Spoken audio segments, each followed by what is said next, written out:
नमस्कार दोस्तों। आज मैं आपके सामने फिर एक नया सेशन नई वीडियो लेकर आया हूँ। और इस सेशन में हम कवर करेंगे कुंडली में प्रत्येक ग्रह का विचार। सो जैसा कि हम जानते हैं कि हमारे पास टोटल 7 ग्रह हैं और 2 छाया ग्रह जो राहु और केतु हम गिनते हैं।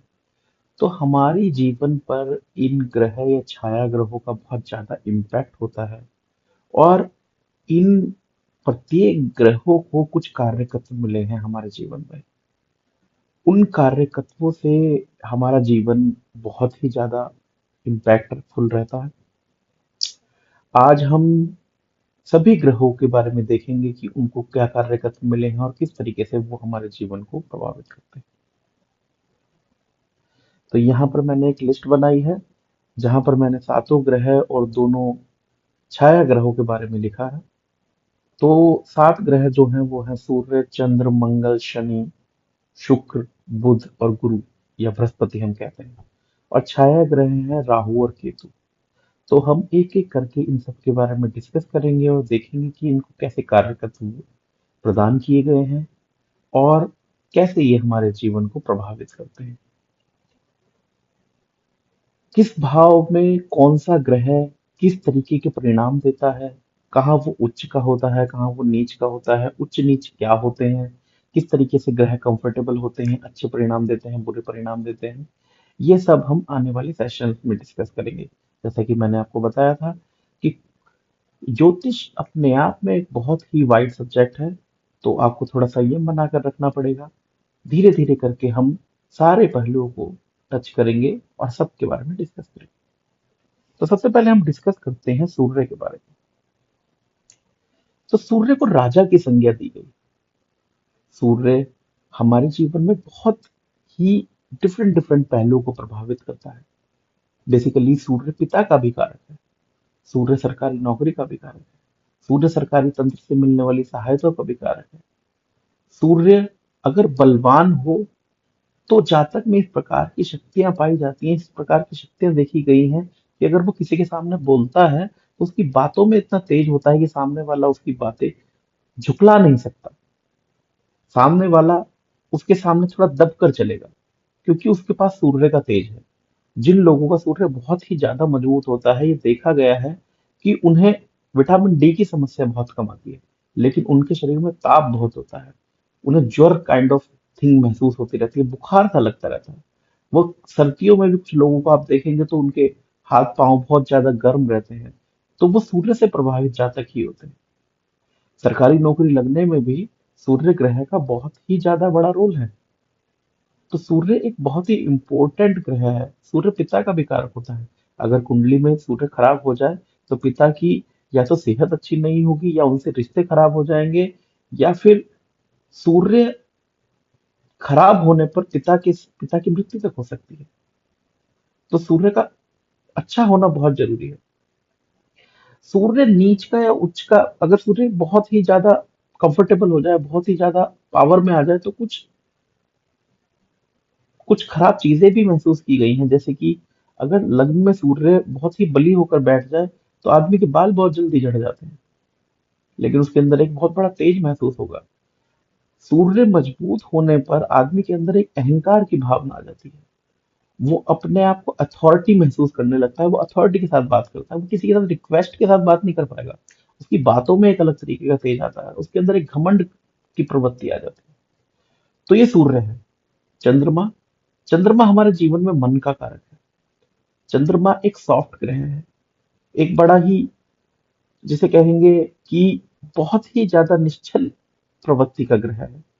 तो चंद्रमा मन का भी कारक है। अगर चंद्रमा बहुत ज्यादा अच्छा है, बहुत ज्यादा खराब हो जाए तो हमारे मन में एक कंफ्यूजन की भावना आ सकती है।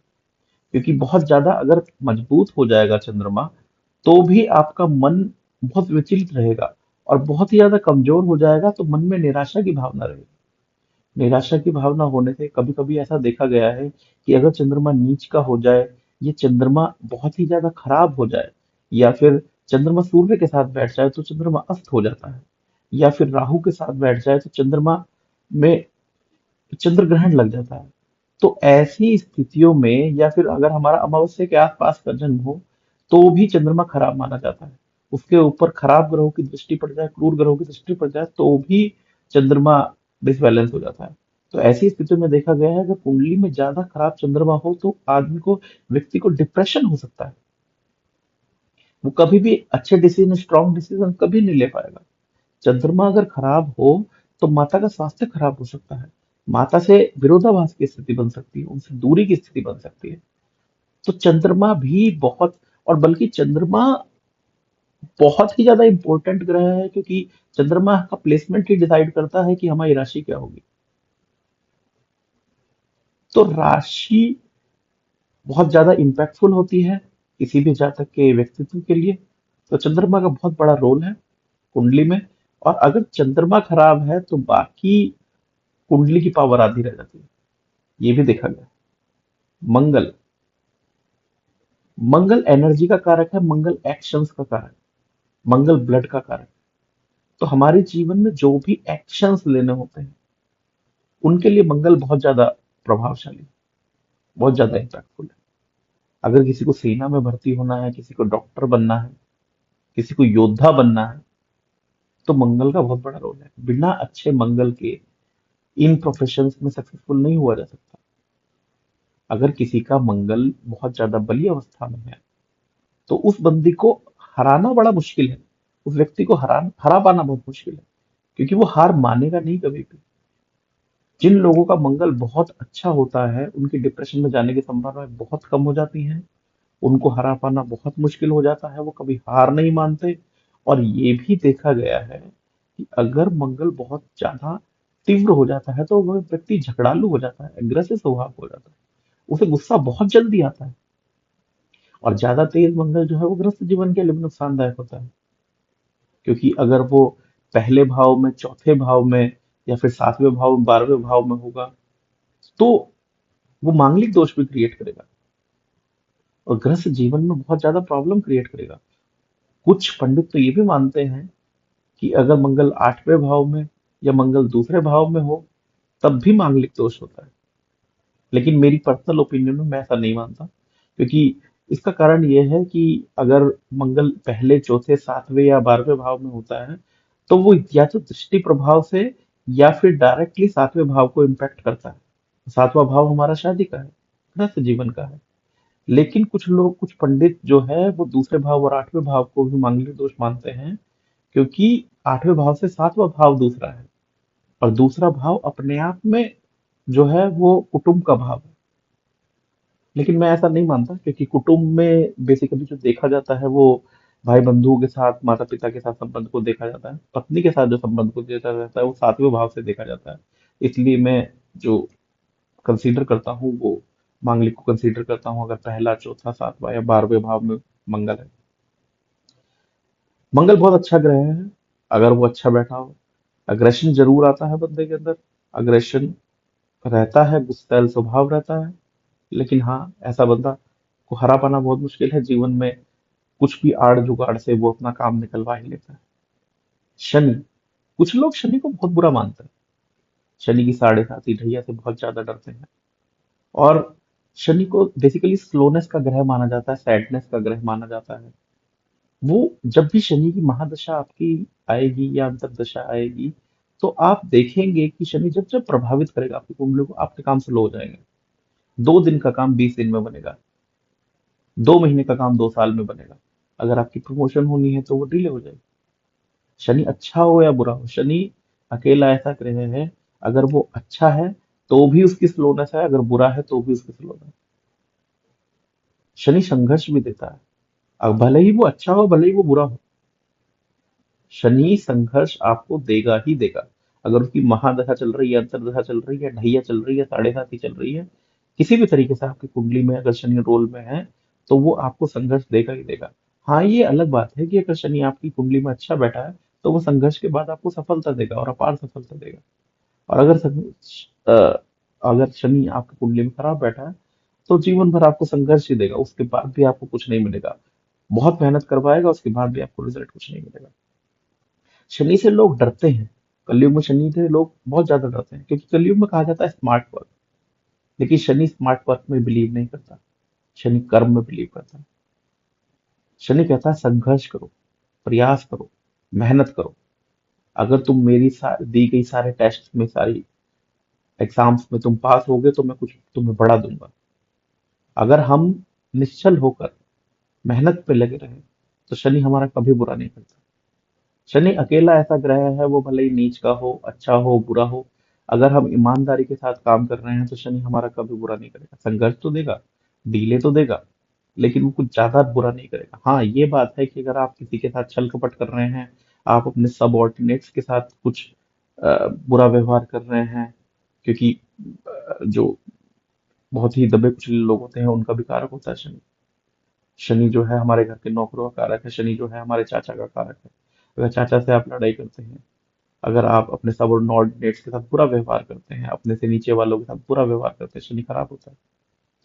तो शनि इन चीजों का कारक है, शनि मेहनत का कारक, शनि नौकरी का कारक, काली वस्तुओं का कारक। शुक्र, कुछ लोग शुक्र को बहुत अच्छा मानते हैं। मतलब कुछ लोगों की अगर मैं बात करूँ, 99% ज्योतिष आपको यही कहेंगे शुक्र बहुत अच्छा ग्रह है, लग्जरी देता है, सब कुछ देता है। देता है, शुक्र अथाह पैसा देता है, शुक्र लग्जरी देता है। लेकिन शुक्र कुछ खराब चीजें भी देता है, क्योंकि शुक्र अगर बहुत ज्यादा अच्छा हो जाए तो वो आपको विलासिता में डाल सकता है। आपको पैसा तो देगा, डेफिनेटली, आपको लग्जरी तो देगा, लेकिन आप विलासी हो सकते हैं, भोग विलासी हो सकते हैं। अगर आप पुरुष हैं तो आप मल्टीपल स्त्री मल्टीपल स्त्री के चक्कर में आ सकते हैं। अगर आप महिला हैं तो अगर आप शुक्र रोल में है और वो अच्छी अवस्था में भी है, तो भी हो सकता है कि आपका चरित्र भटक जाए। क्योंकि कारकत्व समझना बहुत जरूरी है, हमारे कर्म बहुत इंपॉर्टेंट है। शुक्र का कारकत्व जो है वो अपोजिट सेक्स भी है, और उसका कार्यकत्व जो है पैसा है, लग्जरी है, नेम फेम है। तो वो अपना कार्यकत्व, जब भी वो अपने रोल में आएगा, वो अपने कार्यकत्व को पूरा करने के लिए आएगा। तो अगर व्यक्ति के कर्म खराब हैं, अगर कोई और बाकी की ग्रह कोई सपोर्ट नहीं कर रहे हैं या अच्छे नहीं बैठे हैं, और यह व्यक्ति उस अवस्था में उस अवस्था में विलासिता में पड़ जाए, तो शुक्र अपना कार्यकत्व वहीं तक रखेगा। वो पैसा तो देगा, ऑब्वियसली पैसा तो देगा, लेकिन उस लेवल का नहीं देगा जिस लेवल तक उसे देना चाहिए। वो दे सकता है, अगर आप अपने आप को विलासिता से बचाकर मेहनत करेंगे, कर्म करेंगे, तो वो कर्म में आपको उस लेवल तक पहुंचाएगा जो आपने कभी सोचा नहीं होगा। आप वो लग्जरी लाइफ जिएंगे जो किसी ने कभी सोची नहीं होगी। लेकिन उसके लिए कर्म करना पड़ेगा, उसको अपने आप को सही डायरेक्शन में रखना पड़ेगा। अगर आपको अपनी सही डायरेक्शन में रखते हुए शुक्र की दशाओं को अच्छे से एनकैश करेंगे तो आपको बहुत कुछ दे सकता है। लेकिन हाँ, अगर आप दूसरे चक्करों में पड़ जाते हैं तो ऐसा व्यक्ति कहीं का नहीं रहता। तो ये चीजें समझने की हैं, कर्म बहुत इंपॉर्टेंट है। कोई भी ग्रह आए, अच्छा आए, बुरा आए, कैसी भी स्थिति में बैठा हो, अगर आपके कर्म अच्छे नहीं हैं तो वो जिस लेवल की सफलता आपको दे सकता है वो नहीं दे पाएगा, कभी नहीं दे पाएगा। मैंने बहुत लोग ऐसे देखे हैं जिनका शुक्र बहुत अच्छा बैठा है, लेकिन वो कुछ नहीं कर पा रहे, क्योंकि कर्म भाव अच्छा नहीं है या वो कर्मठ नहीं है। तो ग्रहों से बहुत कुछ होता है, 99% ग्रह बहुत अच्छा काम करते हैं, कि आपकी कुंडली पे बहुत ज्यादा इन्फ्लुएंस रहता है ग्रहों। लेकिन कर्म अपनी जगह, बिना कर्म के कुछ नहीं होगा, ये समझने वाली बात है। शुक्र शुक्र की हमने बात कर ली है, अब हम बुद्ध की बात करें। तो बुद्ध बुद्धि का कारक माना जाता है। और अगर मैं यहाँ पर बुद्धि का कारक कहूंगा तो वो दोनों डायरेक्शन में है, अच्छी भी है और बुरी भी है। क्योंकि बुद्धि एक ऐसा है, दो धारी तलवार की तरह। मैं बुद्धि से किसी का भला भी कर सकता हूँ, किसी का बुरा भी कर सकता हूँ। क्योंकि बुद्ध को सुकुमार ग्रह कहा गया है। उसे वरदान प्राप्त है 18 साल का नौजवान रहने का, वो कभी बूढ़ा नहीं होता। तो एक चंचलता भी है उसके अंदर। जैसे 18 साल के नौजवान की अगर मैं बात करूं, आप थोड़ा देखेंगे तो वो अपना काम बनवाना चाहता है, वो अपनी बात मनवाना चाहता है, चाहे वो कैसे भी हो, वो छल कपट से ही क्यों ना, लेकिन उसके लिए बुद्धि की जरूरत पड़ती है। तो अगर मैं बुद्ध को डिफाइन करूं तो बुद्ध है स्ट्रीट स्मार्ट। जिन लोगों का बुद्ध बहुत तेज होता है तो वो आपको स्ट्रीट स्मार्ट मिलेंगे, आपको बहुत तेज लोग प्रतीत होंगे। वो अपना काम निकलवाना जानते हैं, चाहे साम दाम दंड भेद से कैसे भी। उनके अंदर एक चंचलता मिलेगी, उसके उनके अंदर आपको गंभीरता बहुत कम मिलेगी। अगर कोई और ग्रह ऐसा नहीं है जो उसे गंभीर बनाता हो, तो उनके अंदर गंभीरता आपको बहुत कम मिलेगी। बुद्ध खराब होने से चर्म रोग हो सकते हैं। बुद्ध वाणी का भी कारक है। किसी का बुद्ध अगर बहुत अच्छा होता है, उसकी वाणी ऐसी मिलेगी मैनिपुलेटिव, वो तुरंत आपको मैनिपुलेट कर देगा, आप उसकी बातों में आ जाएंगे, सम्मोहन में आ जाएंगे। लेकिन अगर किसी की वाणी खराब है, तो आपने किसी किसी को सुना होगा जो हर बात में गाली देते हैं, जिनके पास 5 मिनट अगर आप बैठेंगे तो आपका मन नहीं करेगा उनसे बात करने का, उनका बुद्ध खराब है। चर्म रोग, अगर आपने देखा होगा किसी को सफेद दाग होते हैं, किसी को चर्म रोग होते हैं, चमड़ी से रिलेटेड प्रॉब्लम होती है या वाणी से रिलेटेड प्रॉब्लम होती है, कोई हकलाकर बोलता है, उसका बुद्ध खराब है। बुद्ध व्यापार का भी कारक है। अच्छा व्यापारी बनने के लिए बुद्ध बहुत जरूरी है। बुद्ध मैथमेटिक्स का कारक है, अकाउंटिंग का कारक है, टेक्नोलॉजी का कारक है, संचार। अगर आपको नेटवर्किंग अपनी बढ़ानी है, अगर आपका फ्रेंड सर्कल बहुत ज्यादा बढ़ा है, आपका बुद्ध अच्छा है। अगर आप बहुत कम लोगों को अपना दोस्त बनाते हैं, आपका बुद्ध खराब है। तो हर ग्रह अच्छा भी होकर कुछ अच्छी चीज देता है, बेकार होकर भी बुरी चीज देता है। ऐसा नहीं होता कि अगर कोई ग्रह नीच का है वो संपूर्ण रूप से खराब हो जाएगा, या कोई ग्रह अच्छा है या उच्च का है तो वो संपूर्ण रूप से अच्छा हो जाएगा, ऐसा नहीं होगा। आने वाले सेशंस में हम इसको भी डिस्कस करेंगे। अब बात करेंगे हम गुरु की। गुरु भी ज्ञान का कारक है। बुद्ध बुद्धि का कारक है, गुरु ज्ञान का कारक है, दोनों में डिफरेंस है। तो बुद्ध ऐसा है जैसे क्लास में पढ़ता हुआ एक बच्चा है जिसकी बुद्धि बहुत तेज है, वो मैथमेटिक्स में बहुत तेज है, लेकिन उसे सही गलत का नहीं पता। बृहस्पति टीचर है, बृहस्पति गुरु है, बृहस्पति ज्ञान है। वो अपने ज्ञान का हमेशा सदुपयोग करता है, कभी बुरा उपयोग नहीं करता। वो सही डायरेक्शन में अपने ज्ञान को चलाता है। तो अगर आपको हायर एजुकेशन चाहिए तो बृहस्पति अच्छा होना बहुत जरूरी है। बृहस्पति मर्यादा का कारक है। अगर आप किसी की भी कुंडली में बृहस्पति उच्च का देख लेते हैं, कुछ हो ना हो वो बंदा मर्यादित है, वो जातक मर्यादित है।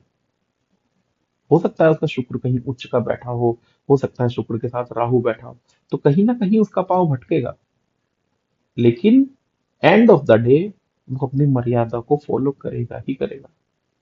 एंड रिजल्ट जो आएगा वो मर्यादा से बाहर नहीं आएगा। शुक्र के साथ राहु बैठ जाता है तो वो कहीं ना कहीं लव मैरिज का, अफेयर का योग बना देता है। लेकिन अगर कुंडली में बृहस्पति उच्च का बैठा है या लगन का बैठा है, तो वो जातक लव मैरिज भी करेगा तो अपने पेरेंट से पूछ के करेगा। तो गुरु का इतना प्रभाव है। यहाँ पर हम किसी दृष्टियों की बात नहीं कर रहे हैं, उनके ऐसी बात नहीं कर रहे हैं। बीच बीच में मैं थोड़ा सा बता देता हूँ, लेकिन मैं यहाँ पे कहीं बात नहीं कर रहा हूँ कि कौन से भाव में क्या परिणाम आएगा। मैं जस्ट कारक तो बता रहा हूँ गुरु के और सारे ग्रहों के। गुरु पति का भी कारक माना जाता है, गुरु पिता का भी कारक माना जाता है। तो इनसे ये चीज गुजरती है। गृहस्थ जीवन का कारक गुरु माना जाता है। अगर आपको सरकारी नौकरी देखनी है तो सूर्य से भी सरकारी नौकरी देखते हैं, गुरु से भी सरकारी नौकरी देखते हैं। अगर आपका गुरु बहुत अच्छा है, केंद्र में बहुत अच्छी अवस्था में बैठा है, तो आपकी सरकारी नौकरी लगने का योग है। सम्मान का कारक है गुरु। अगर गुरु नीच का हो जाए तो वे व्यक्ति जीवन में सम्मान नहीं पाता। अगर गुरु उच्च का है तो वो जीवन में पैसा कमाए ना कमाए, सम्मान जरूर कमाएगा। तो ये गुरु के कार्य करता है। राहु और केतु, तो ग्रह जो हैं वो साथी हैं, लेकिन छाया ग्रहों की संज्ञा दी गई है राहु और केतु। बेसिकली अगर मैं साइंटिफिक लैंग्वेज में बोलूं तो ये जस्ट मून की, जो है चंद्रमा की, साउथ नोड और नॉर्थ नोड है। चंद्रमा के दोनों तरफ होते हैं और ये हमेशा कुंडली में आपको 180 डिग्री पे मिलेंगे। जैसे कि ये आपकी, अगर मैं कुंडली यहाँ पर बनाऊं, ये अगर मैं आपकी कुंडली बनाऊं तो ये हमेशा आमने सामने मिलेंगे। सपोज कीजिए कि केतु यहाँ है तो राहु यहाँ होगा, या राहु यहाँ है तो केतु यहाँ होगा, या केतु यहाँ है तो राहु यहाँ होगा, आमने सामने। तो ये हमेशा आपको ऐसे ही मिलेंगे और ये हमेशा उल्टे चलते हैं और ये एक दूसरे के पूरक है। राहु जो है वो हमें मोह माया में इंडल्ज करता है। राहु दिमाग है, राहु माइंड है, राहु भ्रम है। जब कोई व्यक्ति बहुत ज्यादा दिमाग से काम करता है तो वो बहुत प्रैक्टिकल हो जाता है। राहु की दशाओं में ऐसा ही होता है। लेकिन अगर कोई व्यक्ति बहुत ज्यादा दिमाग यूज करता है तो भ्रम की अवस्था बनने की संभावना रहती है।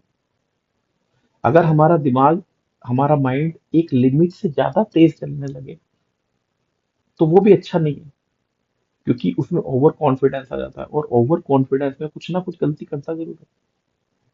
तो राहु उसी तरीके से काम करता है। राहु को आज तक कोई ज्योतिष नहीं समझ पाया है। किसी भी आप ज्योतिष की बुक को उठा लीजिए और आप 10 ज्योतिष के देखिए कि ये ना विशेषज्ञों ने क्या कहा है राहु के बारे में, सबकी बात आपको अलग मिलेगी। राहु अकस्मात काम करता है। राहु और केतु, इनके रिजल्ट जो होते हैं बहुत तेजी से आते हैं और अचानक आते हैं। जैसे ही आपकी राहु की महादशा अंतर्दशा स्टार्ट होगी, तुरंत आपको रिजल्ट मिलेगा। अच्छा होगा तो अच्छा मिलेगा, बुरा होगा तो बुरा मिलेगा। पर राहु की एक खासियत है, राहु तख्ता पलट कर देता है। जैसे कि राहु की अगर आपके अंदर, आपके पास अंतर्दशा आई और आपका एकदम से अचानक से आपको बहुत पैसा मिल गया, क्योंकि पैसा बहुत जल्दी दे देता है राहु अगर अच्छा होता है तो। लॉटरी सट्टे का भी कारक है ना, लॉटरी का, सट्टे का, करप्शन से कमाया हुआ पैसा, ये सब का कारक राहु है। भ्रम का कारक राहु है। झगड़े बहुत करवा देता है, भ्रम पैदा कर देता है। जो चीज है ही नहीं, काल्पनिक चीज सच लगने लगती है। तो राहु में वो पावर माइंड को कैप्चर कर लेता है। तो अगर राहु की महादशा अंतर्दशा आपके पास चल रही है, अचानक से आपके पास पैसा आ गया, तो कोई जरूरी नहीं है वो पैसा टिकेगा, खुश होने की जरूरत नहीं है। क्योंकि राहु बहुत बार ऐसा करता है कि आपको कुछ एक अचानक से देता है, आप आउट ऑफ द वे चले जाते हैं, और फिर सब कुछ ले लेता है, जो आपके पास पहले था वो भी ले लेता है। तो ये चीज बड़ी सोचने वाली है। राहु किसी का भी कितना भी अच्छा हो, थोड़ा सा प्रिकॉशन के साथ चलना चाहिए जब उसकी अंतर्दशा महादशा चल रही है। लॉटरी सट्टे का कारक है, लेकिन कभी कभी सट्टा खिलाकर फंसवा भी देता है। राहु जिस ग्रह के साथ बैठता है उसको ग्रहण लगा देता है,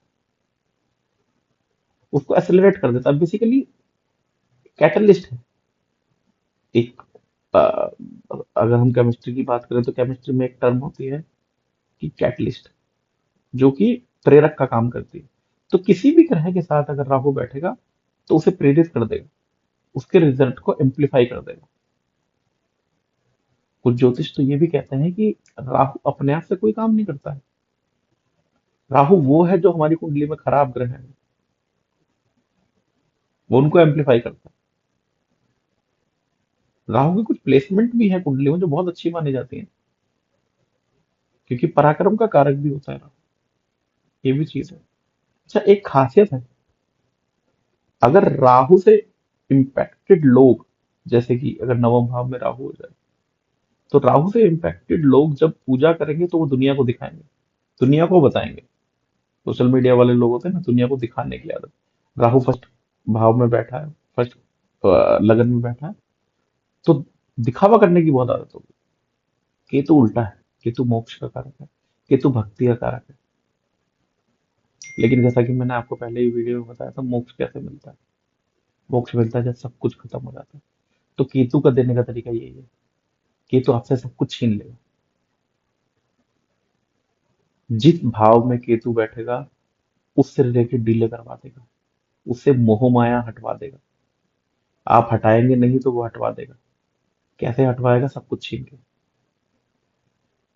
चौथे भाव में अगर आपके केतु बैठ जाए, सातवें भाव में राहु हो गया, तो चौथे भाव में केतु बैठ के आपकी माँ से दूरी बनवा देगा, आपको घर से दूर भेज देगा, आपके सुखों में कमी आ जाएगी। राहु जहां बैठता है उसे बढ़ाता है, केतु जहां बैठता है उसे घटाता है। राहु अगर आपका चौथे भाव में होगा तो आपका घर होगा तो बड़ा होगा, गाड़ी होगी तो बड़ी होगी। लेकिन अगर केतु चौथे भाव में बैठेगा तो आपका घर मिलेगा तो छोटा मिलेगा, गाड़ी मिलेगी छोटी मिलेगी, घर के गेट छोटे छोटे होंगे। लेकिन केतु शुभ ग्रहों में काउंट होता है, लेकिन उसका देने का जो तरीका है वो कलयुग के हिसाब से अगर आप और मैं बात करें तो हम उसे अच्छे ग्रह में काउंट नहीं कर सकते। तो आज हमने ग्रह विचार किया, किस तरीके से ग्रह हमारे कुंडली को इम्पैक्ट करते हैं, हमारे जीवन को इम्पैक्ट करते हैं। मैं आशा करता हूँ कि ये आपको आज की वीडियो पसंद आई होगी। आगे आने वाले टाइम में भी हम बाकी डिटेल्स पर बात करेंगे और इन ग्रहों को हम इंडिविजुअल भी पूरा डिस्कस करेंगे। आज सिर्फ एक ब्रीफ डिस्क्रिप्शन दिया है मैंने आपको। आने वाले टाइम में हम एक एक ग्रह को डिटेल में डिस्क्राइब करेंगे, डिटेल में डिस्कस करेंगे। मेरे साथ बने रहने के लिए धन्यवाद। जय श्री राम।